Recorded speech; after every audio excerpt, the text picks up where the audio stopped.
Bienvenue agent, je suis Sam, le système d'aide en mathématiques. Aujourd'hui, tu vas avoir un aperçu de l'un des sujets les plus importants en maths, le calcul littéral. Le calcul littéral ressemble énormément à l'arithmétique basique. Il utilise les mêmes signes, plus, moins, la multiplication et la division.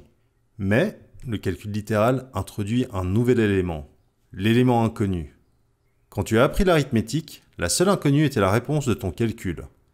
Par exemple, 1 plus 2 égale quoi? La réponse est inconnue jusqu'à ce que tu effectues l'opération.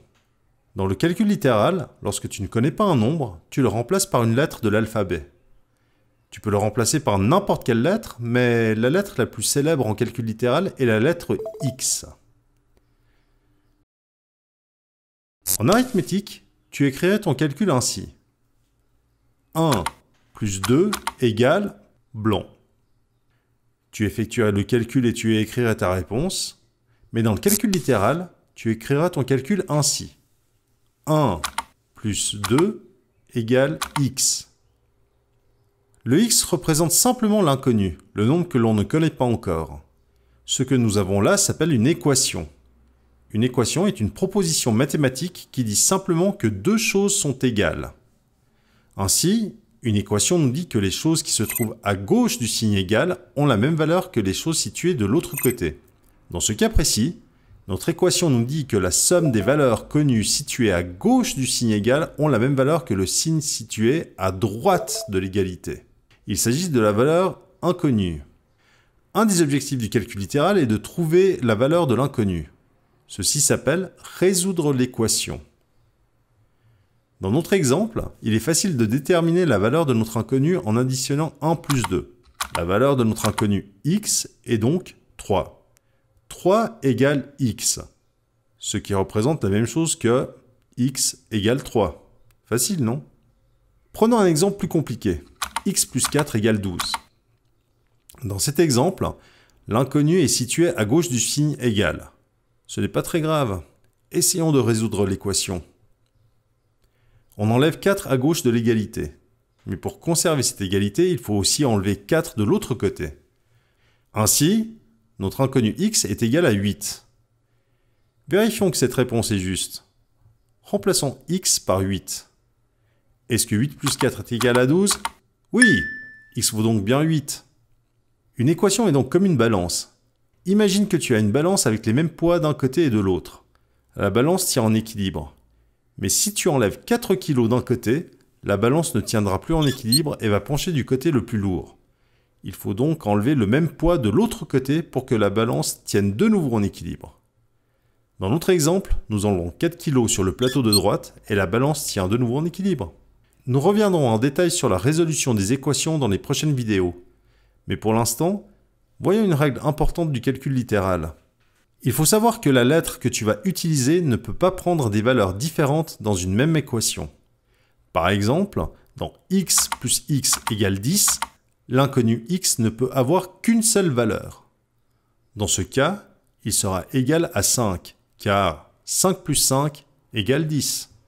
Évidemment, tu vas me dire que 6 plus 4 est aussi égal à 10. Mais n'oublie pas, x ne peut avoir qu'une seule valeur dans l'équation. Ainsi, dans cet exemple, il ne peut pas être égal à 6 et à 4 en même temps. Voici un autre exemple. X plus x égale 30.